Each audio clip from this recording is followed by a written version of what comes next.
அனைவருக்குமே வணக்கம். சற்று முன் கிடைத்திருக்கக்கூடிய ஒரு மிக மிக முக்கியமான செய்தி ஒன்று வெளியாகியுள்ளது. சற்று முன் தமிழகத்தில் பரபரப்பு, ஸ்டாலின் திகார் சிறையில் அடைப்பு, இது மாதிரி செய்திகள் வெளியே இருக்கு. ஸோ இந்த நிலையில தான் பார்த்தீங்கன்னா, இப்போ அதிரடியாக தமிழகத்தில் சமீப காலத்தில் பார்த்தீங்கன்னா ஒரு மிகப்பெரிய சம்பவம் நடைபெற்று வருது. இந்த சம்பவத்தின் அடிப்படையில் பார்த்தீங்கன்னா அதிரடியாக தமிழகத்தில் முதல் முறையாக டாஸ்மாக் கூடிய மது கடைகளிலும், அதே மாதிரி டாஸ்மாக் கூடிய அலுவலகங்களிலும் டாஸ்மாக் கூடிய கடைகளும் பார்த்தீங்கன்னா ரைடுகள் நடந்தது. இந்த ரைடின் அடிப்படையில் இதில் திமுக சேர்ந்த அமைச்சர், முக்கிய 2 அமைச்சர்கள் பார்த்தீங்கன்னா சிக்கியிருந்தாங்க இல்லையா, செந்தில் பாலாஜி, அதே மாதிரி திமுக எம்பியான ஜெகதரட்சன் அவர்கள் வசமாக இருவருமே சம்பந்தப்பட்ட இடங்களில் ரைடுகள் நடந்தது. இந்த ரைடின் அடிப்படையில் தான் அங்கு சிக்கிய ஆதாரத்தின் அடிப்படையிலும் அதே மாதிரி அந்த 1000 கோடி பார்த்தோன்னா எங்கே சென்றிருக்கு அப்படின்ற மாதிரி அந்த ஆதாரத்தின் அடிப்படையில் வசமாக ஸ்டாலின் அவர்கள் இதில் சிக்கியிருக்காரு.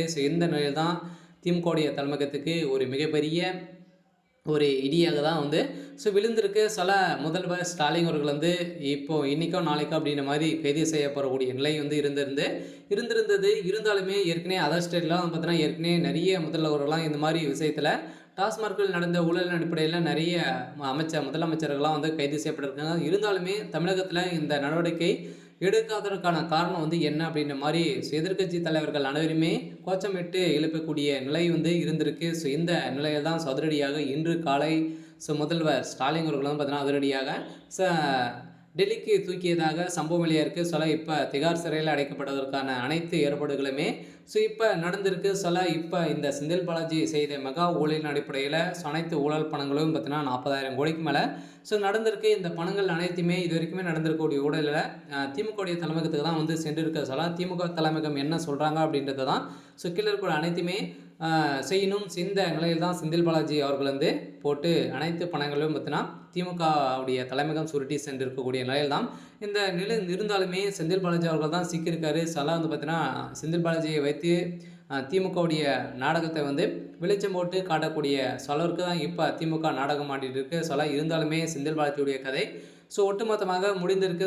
அவரும் சிறைக்கு செல்ல போகிறாரு. இதில் சிக்கியிருக்கக்கூடிய முதல்வர் ஸ்டாலின் அவர்களுக்கும் ஒரு மிகப்பெரிய இடியாக தான் இழந்திருக்கு.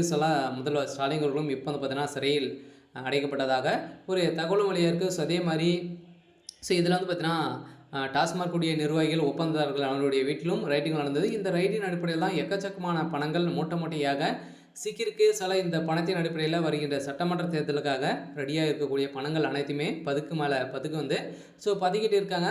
இருந்தாலும் திமுகவுடைய தலைமையகத்தை வெளிச்சம் போட்டு காட்டக்கூடிய அளவுக்கு தான் இப்போ நடந்திருக்கு.